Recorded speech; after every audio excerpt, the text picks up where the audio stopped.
Suzanne, what steps can women take to remove barriers to their own success? Well, the first thing, as I just mentioned, is to actually be aware that they're putting up those barriers themselves. Yes, there are external barriers. I'm not even going there. It's actually much more, from my perspective, about the internal barriers. So recognizing that.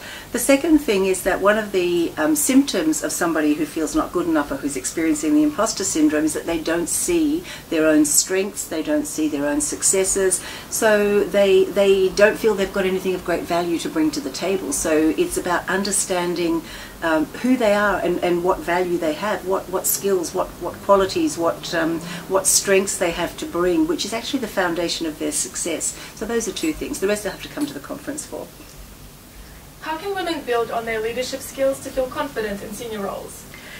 I have an interesting take on that, because one of the things that I believe very strongly is that you can teach people leadership skills, layers and layers and layers of leadership skills, but unless they actually have that feeling of personal integrity, really believing who they are and getting that that's actually good enough, it doesn't matter how many skills they've got. They've actually done quite a bit of research in the area of emotional resilience, and they've found that when people are more emotional resilient, they have access to their capabilities in far greater layers and far greater quantity than they do if they don't have that emotional resilience. It's the same thing in the area of women in leadership. When they feel really good about themselves, when they see what they actually bring to the table, they actually can access those qualities and those skills and those capabilities. So skills by themselves don't give them enough. They actually need to develop that internal recognition, that internal acceptance, and develop that sense of authenticity,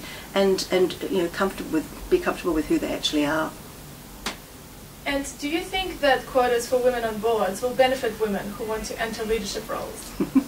I have a strong view on this, as I think a lot of women do. I believe that it has to be based on merit.